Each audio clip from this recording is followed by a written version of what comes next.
નમસ્કાર દર્શક મિત્રો, શ્રાદ્ધ પર્વના વિશેષ કાર્યક્રમમાં હું પીનલ આપ સૌનું સ્વાગત કરું છું, જેમાં શ્રાદ્ધ વિશેની મહત્વની વાતો આપને જણાવી રહ્યા છે। શ્રાદ્ધ કરવું એ કેટલું આવશ્યક છે ને સાથે જ પિતૃપક્ષમાં શ્રાદ્ધ કેવી રીતે કરી શકાય છે તેના વિશે પણ આપને માહિતી આપતા હોઈએ છીએ ને જે પ્રકારે કહી શકાય છે કે આપણા ગ્રંથોમાં પુરાણોમાં શ્રાદ્ધનો જે ઉલ્લેખ કરવામાં આવ્યો છે, તેના મહત્વનો જે ઉલ્લેખ કરવામાં આવ્યો છે તેના વિશે પણ આપને માહિતગાર કરતા હોઈએ છીએ અને તેની સાથે જ આપણા જે પણ પૂર્વજો છે એ પૂર્વજો માટે શ્રાદ્ધ કરવું કેટલું જરૂરી છે અને તે કેવી રીતે કરી શકાય છે તેના વિશેની માહિતી આપતા હોઈએ છીએ। આજે આ તમામ માહિતી આપવા માટે મારી સાથે અહીંયા જોડાઈ ગયા છે ભદ્રેશભાઈ શાસ્ત્રીજી। ભદ્રેશભાઈ, આપનું સ્વાગત છે।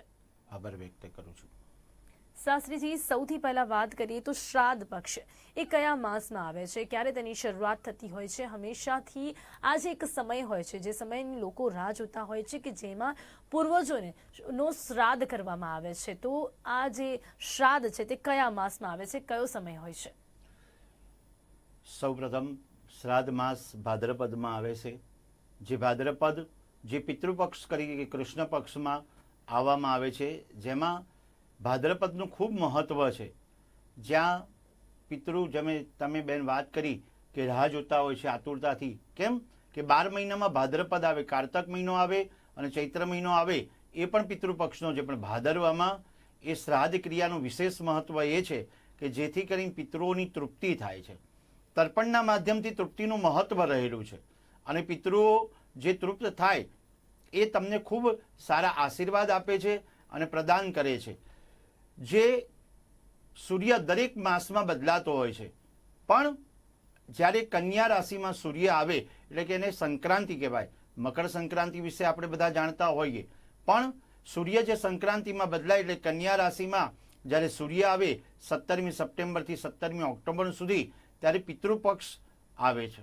ભાદરવા મહિનામાં એટલે કે ભાદ્રપદમાં એ પિતૃપક્ષનું ખૂબ મહત્વ છે અને પિતૃઓ દ્વારા એ તૃપ્તિની પ્રાપ્તિ થતી હોય છે અને જે તૃપ્તિ મળે છે એ જીવન પર્યંત યાદ રાખવામાં આવે છે। જી જી જી, તો તિથિઓ કેટલી આવે છે? શ્રાદ્ધની વાત કરીએ, શ્રાદ્ધ પર્વની વાત કરીએ તો આ પર્વમાં શ્રાદ્ધમાં તિથિઓ કેટલી આવે છે મહારાજ? શાસ્ત્રમાં કહેવા પ્રમાણે પૂનમથી માંડી અને અમાસ સુધી દરેક તિથિ એટલે કે 16 તિથિઓ આવે છે। 16નું ખૂબ મહત્વ છે। મનુષ્યના જે સંસ્કાર છે ને એમાં 16 સંસ્કાર છે અને જ્યારે દેવોના સંસ્કારમાં 15 છે। મનુષ્યને જે સંસ્કારમાં સિંચન કરવામાં આવે એમાં 16મો સંસ્કાર અગ્નિ સંસ્કાર કરવામાં આવે છે અને અગ્નિ સંસ્કાર પછી એ શરીરમાંથી આત્મા બહાર જતો રહે છે, પછી એને અગ્નિ સંસ્કાર કરવામાં આવે ત્યાર પછી એને શ્રાદ્ધ ક્રિયામાં ભેરવવા માટેની જે પૂજા કરવામાં આવે એ શ્રદ્ધાથી કરવામાં આવે છે। એવું કીધેલું છે, શ્રદ્ધા ક્રિયતે શ્રાદ્ધમ, એટલે કે શ્રદ્ધાથી જો આ પૂજા કરવામાં આવે તો પિતૃલોકની પ્રાપ્તિ કરવામાં, એટલે 16 તિથિનું એક એક તિથિનું ખૂબ મહત્વ છે। જી જી જી, અને કઈ સૂર્ય રાશિ પ્રમાણે આવે છે? જે રીતે રાશિનો પણ આમાં મહત્વ રહેલો હોય છે અને જ્યારે શ્રાદ્ધની વાત કરીએ તો કઈ સૂર્ય રાશિ પ્રમાણે આવે છે? સૂર્ય રાશિ આપણે જણાવ્યું એ પ્રમાણે કે સંક્રાંતિ એટલે કે કન્યા રાશિનો જ્યારે સૂર્ય થાય ત્યારે જ આ બનતું હોય છે અને જ્યારે સૂર્ય બદલાય ને ત્યારે દરેક જગ્યાએ અલગ અલગ ક્ષેત્રમાં અલગ અલગ ફળ આપતો છે। ગત માસમાં આપણે જોયું કે સૂર્ય જ્યારે બદલાયો હતો અને સિંહ રાશિમાં હતો ત્યારે રાજકીય પરિવર્તન પણ થયેલું। કહેવાનો તાત્પર્ય જ્યાં પિતૃઓની તૃપ્તિ માટે પણ સૂર્યનું મહત્વ છે એટલું ચંદ્રનું મહત્વ પણ રહેલું છે। ધારો કે કોઈકનું મૃત્યુ જે દિવસે થયું હોય એ મૃત્યુની જે તિથિ હોય એનું ચંદ્ર હોય એ તિથિના દિવસે એ આપણે ક્રિયા કરવામાં આવે એટલે કે શ્રાદ્ધ ક્રિયા કરવામાં આવે છે અને ફળદાયી છે। પિતૃઓ છે ને 3 વસ્તુ આપે છે। શાસ્ત્રમાં કીધું છે દરેક વસ્તુ પિતૃઓ આપવાવાળા છે, પણ પિતૃઓ 3 વસ્તુ આપે છે। એક સંપત્તિ એટલે કે પૈસો, બાળકોને પિતૃઓ જે સંપત્તિ આપે એટલે પૈસો આપે છે। પછી ત્યાર પછી કીધેલું છે સંતતિ, એટલે સંતાનના ઘેર સંતાનને એમના ઘેર પણ સંતાન આપવાના, એટલે કે પિતૃઓનું બહુ જ રાજીપો હોય અને પિતૃઓની કૃપાથી થઈ શકે છે। અને સંપત્તિ, સંતતિ અને સમતિ એટલે કે સારી બુદ્ધિ પણ પિતૃઓ દ્વારા પ્રાપ્ત થાય છે। ત્રણેય વસ્તુ સ આપે છે અને સાથે સાથે એને સંસ્કારોનું સિંચન થાય છે। એટલે પિતૃલોકની પ્રાપ્તિ કરવા માટે આપણે જ્યારે પિતૃઓને કંઈ પણ તૃપ્ત કરવા માટે કંઈ પણ આપવામાં આવે એ શ્રદ્ધાથી આપવું બહુ અગત્યનું। શ્રદ્ધા છે ને ન હોય ને તો કંઈ પણ વસ્તુ આપ્યું હોય તો નકામું પડે છે. શ્રદ્ધાથી આપેલી વસ્તુ શાસ્ત્રમાં કીધેલું છે, પાણીના 5 ફળ, છાસના 6 અને અન્નના અનેક ગણા પુણ્ય, પણ મન કચવાય નહીં તો. જી જી ચોક્કસથી. તો અહીંયા પિતૃની તૃપ્તિની જે આપણે વાત કરી છે મહારાજ, તો જે શ્રાદ્ધમાં કરવામાં આવે છે તો કેવી રીતે કરી શકાય છે? પિતૃની તૃપ્તિ માટે ખાસ શું જોઈતું હોય છે? પિતૃઓની તૃપ્તિ માટે આપણે સર્વપ્રથમ તો જે પિંડ દ્વારા, એટલે કે ચોખાનો લોટ અથવા ચોખાનો ભાત અથવા જવના લોટના દ્વારા એના પિંડ બનાવવામાં આવે અને એ પિંડ અર્પણ કરવામાં આવે અને પિતૃઓને એક અન્ન સમાન આપવામાં આવે છે. એટલે કહેવત છે કે ભાઈ જેના અન્ન સારું એનું મન પણ સારું. એટલે પિતૃલોકની પ્રાપ્તિ કરવા માટે પિંડનું ખૂબ મહત્વ છે. અને પિંડ દાન કરવામાં આવે ત્યારે જનોઈ અપસવ્ય કરવામાં આવે અને પિતૃલોકની પ્રાપ્તિ કરવા માટે એ પૂજા કરવામાં આવતી હોય છે. જી, પણ સામગ્રીની વાત કરીએ પિંડદાનમાં, તો જે રીતે વાત કરી કે જે પિતૃની તૃપ્તિ માટે શું જોઈતું હોય છે, તો સામગ્રી શું આવશ્યક રહેતી? જવ છે, તલ છે, મેં જણાવ્યું ને કે ચોખાનો લોટ, જવનો લોટ અને ચોખાનો ભાત એ અર્પણ કરીને એના પિંડ બનાવવામાં આવે. પંચામૃત લેવામાં આવે, દર્ભ એટલે કે ડાભડો, એને પવિત્રી કહેવામાં આવે, એ ડાભને પણ અર્પણ કરવામાં આવે અને બધું સામગ્રી ધરાવવામાં આવે. ધારો કે દરેક સામગ્રીનો અભાવ હોય અને કંઈ પણ આપણે ન પણ કરી શકતા હોય તો કેવલ તર્પણના માધ્યમથી તૃપ્તિ તરફ આગળ વધી શકીએ છીએ. કેમ કે જવ અને તલ, ચંદન છે, જનોઈ છે, દરેક સામગ્રી તો જોઈએ. અને કદાચ ન હોય, કદાચ શક્ય ન હોય, બધું મળી તો રહે છે જ, પણ કેવલ તર્પણ, ભગવાનનું નામનું સ્મરણ, પિતૃઓનું સ્મરણ, વિષ્ણુ લોકમાં જતા પહેલા વિષ્ણુ ભગવાનનું સ્મરણ કરવામાં આવે. એવું લખેલું છે, અનાદિ નિધનો દેવ શંખ ચક્ર ગદાધર અક્ષય પુંડરીકાક્ષ પિતૃમોક્ષ પ્રદો ભવ. પિતૃઓની તૃપ્તિ માટે એક એક જે મંત્ર લખેલા છે એ પણ તૃપ્ત કરવામાં આવે છે. મંત્ર શક્તિ દ્વારા એ તર્પણ કરવામાં આવે છે. દેવ તર્પણ, પિતૃ તર્પણ અને મનુષ્ય તર્પણ દ્વારા શાસ્ત્રમાં કીધેલું છે દેવોને અર્પણ કરવામાં આવે, પિતૃઓને તર્પણ કરવામાં આવે. અને જે પણ સમર્પણની ભાવનાથી જે આ કાર્ય થાય છે એથી પિતૃલોકની પ્રાપ્તિ થાય અને તૃપ્તિની પ્રાપ્તિ થાય. એટલે શ્રાદ્ધનો જ વિષય એ છે, શ્રદ્ધાથી કરવામાં આવતું હોય, તર્પણના માધ્યમથી કરવામાં આવતું હોય, સામગ્રીના માધ્યમથી કરવામાં આવતું હોય, બ્રહ્મભોજન દ્વારા કરવામાં આવતું હોય, કે આગળ લખેલું છે કે બેન ભાણેજને પણ ભોજન કરવામાં આવતું હોય તો પણ પિતૃઓની તૃપ્તિ પ્રાપ્તિ થાય છે. જી જી જી મહારાજ, અહીંયા શ્રાદ્ધ કરવાની જો પ્રક્રિયા હોય છે તેના વિશે જો આપણે એક વખત વાત કરીએ કે કેવી રીતે કરવામાં આવે છે, કઈ રીતે શરૂઆત થાય છે, જે દિવસે શ્રાદ્ધ કરવું હોય છે ત્યારથી લઈને સવારથી લઈને કેવી રીતની તૈયારીઓ કરવી પડતી હોય છે અને શું પ્રક્રિયા રહેતી હોય છે શ્રાદ્ધની?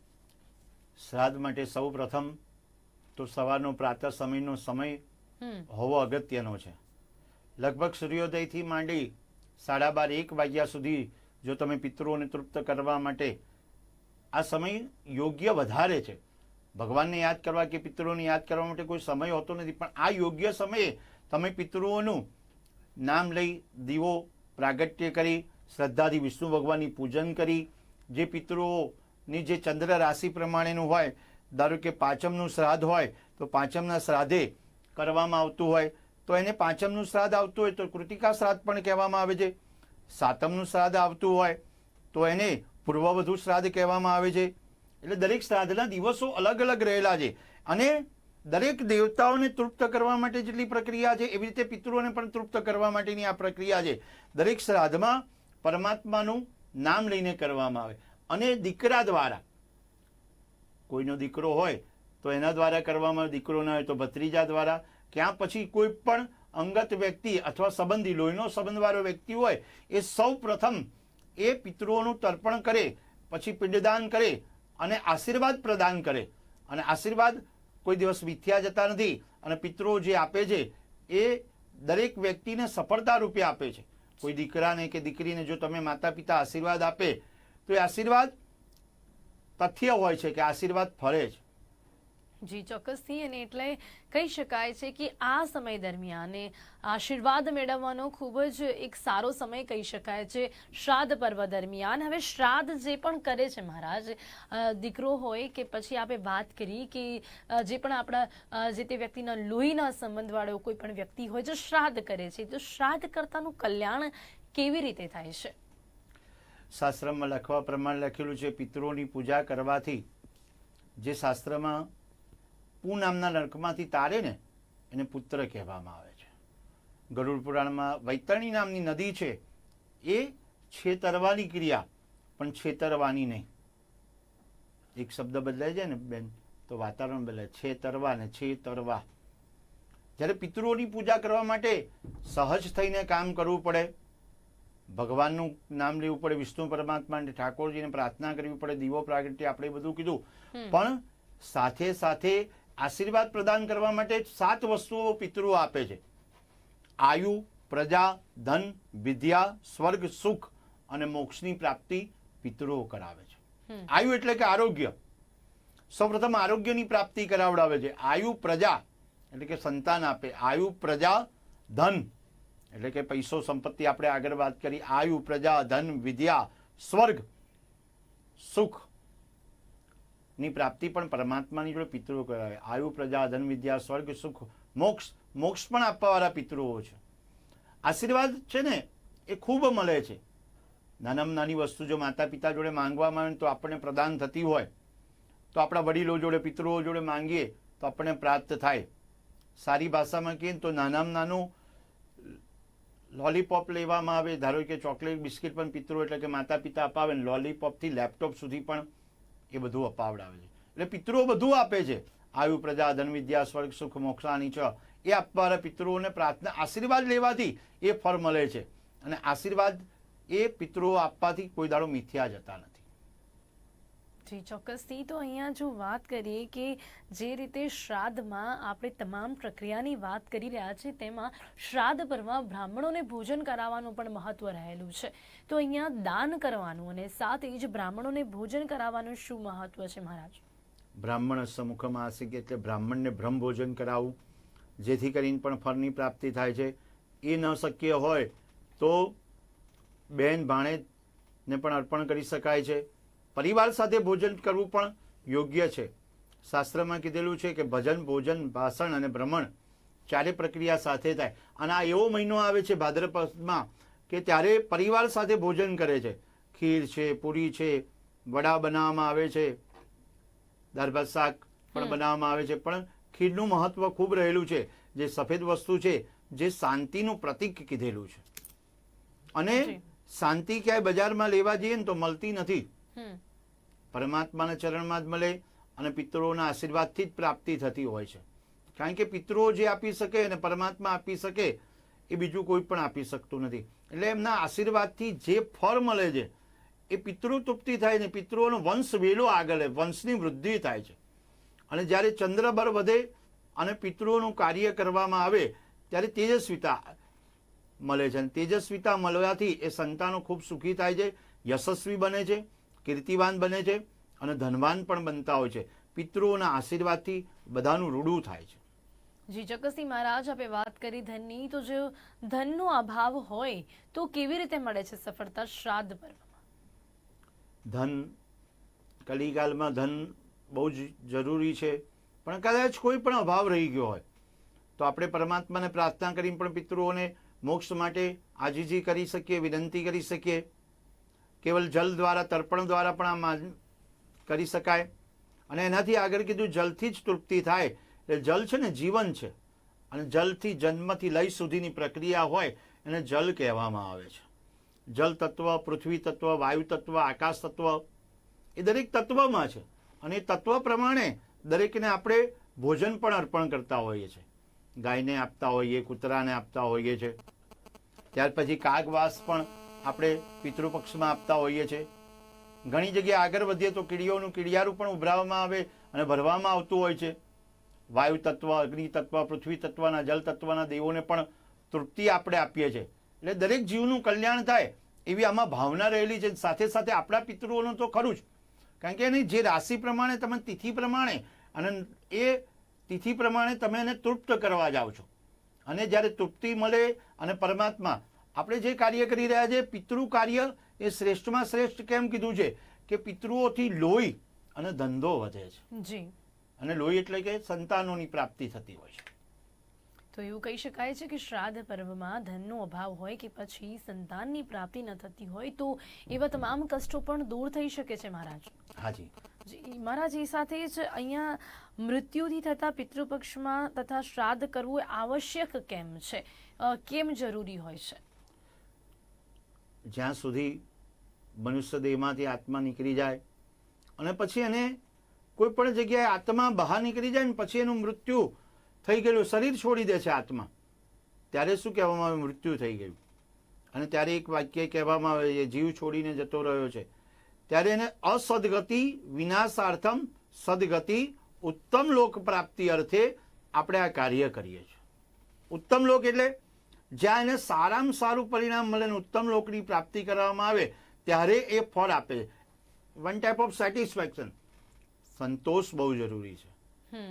જ્યાં સુધી કોઈને પણ સંતોષ ના મળે, એ અતૃપ્ત આત્મા હોય અથવા અતૃપ્ત હોય, એને સંતોષ આપવામાં આવે ને એને જે દ્રવ્ય હોય, જે પણ બે દ્રવ્ય વધારે આપવામાં આવે, અન્ન અને જલ. અન્નથી જ તૃપ્તિ અને જલથી જ તૃપ્તિ થાય. કોઈ સંપત્તિથી તૃપ્તિ થતી નથી, પણ અન્ન આપવામાં આવે ને જલ આપવામાં આવે તો એને તૃપ્તિની પ્રાપ્તિ થાય છે. અને જ્યારે જલ તત્વ અને અન્ન તત્વ બંને મિશ્રિત થઈ જાય, જ્યારે જલમાંથી જલ જુદું નથી પાડી શકાતું ને અન્નમાંથી અન્ન જુદું પાડી નથી શકાતું. એમના પિતા અને એમના પિતા એટલે 3 પેઢીનો સમાવેશ. મૃત્યુ પામ્યા છે એમની વાત થાય છે. પછી એમના જે પક્ષના લોકો હોય એમનું પણ તર્પણ કરવામાં આવે છે, જે કાકા બાપા દિવંગત, પછી માતૃપક્ષ પિતૃપક્ષ બંનેનું, અને સસુર પક્ષ અને ગુરુ પક્ષ, એ પક્ષના પ્રમાણે એમના નામ બોલી અને તૃપ્ત કરવામાં આવે છે. એટલે આ પૂજા બહુ અગત્યની છે.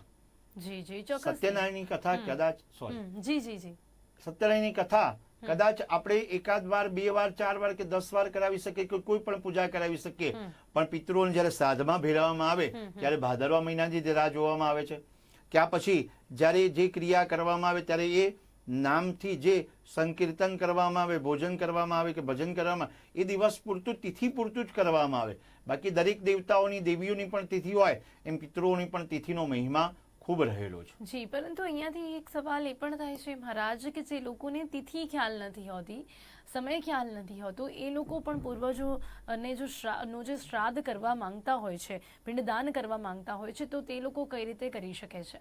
શાસ્ત્રમાં કહેવા પ્રમાણે દરેક ઋષિમુનિઓના આશીર્વાદથી ઋષિમુનિઓને જે વાત અને શાસ્ત્ર સંપન્ન કીધેલું છે, ત્યારે કીધેલું છે કે 14ના દિવસે કે અકસ્માતથી મૃત્યુ પામ્યા હોય, અસ્ત્ર શસ્ત્રથી મરણ પામેલાઓનું શ્રાદ્ધ કરવામાં આવે છે.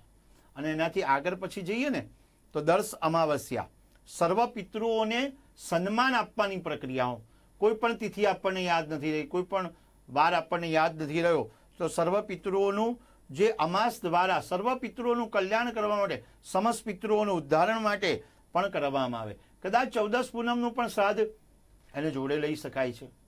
14 અને પૂનમનું શ્રાદ્ધ સાથે દર અમાવસ્યા સર્વ પિતૃઓની તૃપ્તિ અને સર્વ પિતૃઓને તર્પણના માધ્યમથી થઈ શકે છે. પીપળાના વૃક્ષની પૂજા કરી શકાય છે, દીવો પણ કરી શકાય છે, વિષ્ણુ સહસ્ત્રનો પાઠ કરી શકાય. શક્તિ પ્રમાણે જે આપણે શ્રીમદ ભાગવત પણ બેસાડી શકાય છે. અને પિતૃઓ જે નિયમ પ્રમાણે આપણને આશીર્વાદ આપવા માટે બેઠા હોય એ શ્રાદ્ધથી જ આપે. બહુ શ્રદ્ધા અગત્યનું છે. શ્રદ્ધા ક્રિયતે શ્રદ્ધમ. જ્યાં સુધી શ્રદ્ધા ના હોય ત્યાં લગી ફળ આપણને જલ્દી પ્રાપ્ત થતું નથી. પિતૃઓ આપવા માટે તૈયાર છે, પણ આપણે ત્યાં સુધી પહોંચવું પણ પડે, એમને આપવું પડે કે ભાઈ આ વસ્તુ હું આપું છું, જલ તત્વ છે, જવ છે, તલ છે, તમને સમર્પિત કરીએ છીએ. જી ચોક્કસ. મહારાજ, અહીંયા જ્યારે ભોજનની વાત હોય તો જે રીતે જોતા હોઈએ છીએ, ખીર પૂરી ધરવામાં આવે છે અને કાગડાને આપવામાં આવે છે, કે પછી ગાયને આપવામાં આવે છે, કે પછી કૂતરાને પણ આપવામાં આવે છે. શ્રાદ્ધ જ્યારે એમને ભોજન ધરવામાં આવે અને ક્યાંક એવું પણ ધ્યાન રાખવું પડતું હોય છે કે એ ભોજનનો બગાડ ન થતો હોય કે કેમ, કારણ કે શ્રાદ્ધ જ્યારે આપણે પિતૃઓને તર્પણ કરી રહ્યા છીએ અને ભોજન આપણે મૂકી રહ્યા છે ત્યારે એનું બગાડ ન થાય તેનું ધ્યાન પણ રાખવું પડતું હોય છે. આપણે આગળ પણ આપણે કીધું કે કાગવાસ, શ્વાન એટલે કે કૂતરાને, અને ત્યાર પછી ગાયને, એ દરેક જલ તત્વ, પૃથ્વી તત્વ, આકાશ તત્વમાં એ આવે છે, પણ આપણે એનાથી વિશેષ એમ કહેવામાં બગાડ ન થવો જોઈએ. જે તમારી વાત બહુ સત્ય છે. ઘણી વાર દરેક વસ્તુ કોકને સમર્પિત કરી દઈએ અને ત્યાં મૂકી નીકળી ગઈ ને આપણું ધ્યાન ન હોય અને એવું બને કે એ પિતૃ પક્ષમાં એ આપણે સારું કરવા માટે જતા હોઈએ ને ત્યારે આપણને પરિણામ સાચું ન મળતું હોય. શાસ્ત્રમાં કીધું છે કે દોડાદોડ કરો ને એને ગતિ કહેવાય, લક્ષ સાથેની ગતિ હોય ને એને પ્રગતિ કહેવાય. સુંદર તમારો પ્રશ્ન છે કે ભાઈ કાગવાસ એટલે કે જે કાગડાઓને આપવામાં આવે. ઘણી વખત વરસાદ ખૂબ પડતો હોય તો કાગડા પણ આપણને જોવા ન મળતા હોય, તો આપણે કાગડા નિમિત્તે એ પડિયામાં ખીર પૂરી કે જે બધું વસ્તુ કાઢી અને મૂકી દેવામાં આવે છે. ત્યાં એ અર્પણ કરવામાં આવે. ગાય, એ ગાય એટલે કીધેલું છે કે ગાયમાં 33 કરોડ દેવતાઓનો વાસ છે, એટલે એના વંદનથી પણ આપણું કાર્ય સિદ્ધ થઈ જાય. એટલે પિતૃ લોકની પ્રાપ્તિ કરવા માટે, પિતૃ લોકના માટે આપણે આ ગાયને પણ અર્પણ કરવામાં. શ્વાન, જે શ્વાન છે ને એ પણ આપણું કાર્ય કરતો હોય છે પિતૃ રિલેટેડ. એટલે ગાયનું પણ મહત્વ છે, શ્વાનનું પણ મહત્વ છે, કાગવાસનું પણ ખૂબ મહત્વ છે. એ ત્રણેય જ્યારે ભોજન અર્પણ કરવામાં ત્યારે ખાસ કરીને આપણે પરમાત્માનું સ્મરણ કરવું, જેથી કરીને જે વસ્તુ છે ને બહુ જ થોડા પ્રમાણમાં આપવી. જી ચોક્કસથી જી. અહીંયા એટલા જ માટે આ બધી જ બાબતોનું પણ ધ્યાન રાખવું ખૂબ જ જરૂરી છે. ત્યારે આપણે શ્રાદ્ધ કરતા હોઈએ. સમય અહીંયા સમાપ્ત થાય છે. ભદ્રેશભાઈ શાસ્ત્રી, આપ અમારી સાથે જોડાયા અને સાથે જ આ તમામ યોગ્ય માર્ગદર્શન પણ લોકોને આપ્યું, તે બદલ આપનો ખૂબ ખૂબ ધન્યવાદ. આભાર વ્યક્ત કરી છે. જીટીપીએલના માધ્યમથી આપ સૌનો આભાર. બધા સુખી થાય, પરમાત્માનો રાજીપો રહે. પિતૃઓનું તર્પણના માધ્યમથી, દેવોને સમર્પણના માધ્યમથી અને મનુષ્યને અર્પણના માધ્યમથી ખૂબ આશીર્વાદની પ્રાપ્તિ થાય. તન રોગ વિનાનું રહે, મન શોક વિનાનું રહે અને ધન દોષ વિનાનું રહે. જી ચોક્કસથી. તો ત્યારે આજે શ્રાદ્ધ પર્વના આ વિશેષ કાર્યક્રમમાં જાણવાનો પ્રયાસ કર્યો છે કે કઈ રીતે શ્રાદ્ધ અર્પણ કરી શકાય છે, ક્યારે કરી શકાય છે, તિથિની પણ વાત કરી છે, સાથે જ પિતૃની તૃપ્તિ માટે શું આવશ્યક છે તે પણ આપને જણાવવાનો પ્રયાસ કર્યો છે. તો આવી જ રીતે શ્રાદ્ધની મહત્વની વિશેષ વાતો આપને જણાવતા રહીશું. ત્યારે સમય થયો છે રજા લેવાનો. રજા આપશો. નમસ્તે.